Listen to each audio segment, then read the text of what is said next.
हिकु ताज़ी आलमी रिपोर्ट में ख़बरदार कयो वियो आहे त भारत पारां सिंध तास मुआहिदे इंडस वाटर ट्रीटी खे मुअत्तल करण खां पोइ पाकिस्तान पाणी जे संगीन खोट खे मुंहुं ॾेई सघे थो।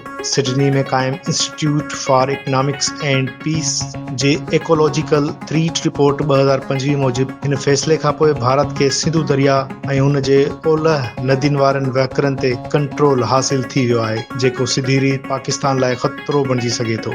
वाज़े रहे त पाकिस्तान जी ज़राअत जो लॻभॻि 80% दारोमदार सिंधु दरिया जे निज़ाम ते आहे। भारतीय मीडिया मूजिबि नई दिल्ली इन मुआहिदे खे हलंदड़ साल अप्रैल में पहलगाम हमले खां पोइ जवाबी क़दम तौरु मुअत्तल कयो हो। रिपोर्ट में चयो वियो आहे त मामूली रंडकूं बि पाकिस्तान जे ज़रई निज़ाम खे वॾो नुक़सान पहुचाए सघनि थियूं, छो त मुल्क वटि पाणी ज़ख़ीरो करण जो महदूद सलाहियत आहे। रिपोर्ट में वधीक चयो वियो त सिंधु दरिया जे वहकरनि में कंहिं बि क़िस्म जी रंडक पाकिस्तान में ख़ुराक जी सलामती ऐं क़ौमी बका लाइ बि सिधी रीत ख़तरो थी सघे थी। जेकॾहिं भारत वाक़ई दरियाहनि जे वहकरनि खे घटाए या बंदि करे थो त पाकिस्तान जा सरसब्ज़ इलाइक़ा ख़ासि तौर ते ख़ुश्क मुंदनि में पाणी जी सख़्त खोट खे मुंहुं ॾींदा। असां हिकु भेरो ॿीहर ॿुधायूं त सिंध तास मुआहिदे जी मुअत्तली पाकिस्तान लाइ मुश्किलातूं पैदा थी सघनि थियूं। आलमी रिपोर्ट में छिरकाईंदड़ इंकशाफ साम्हूं आयो आहे।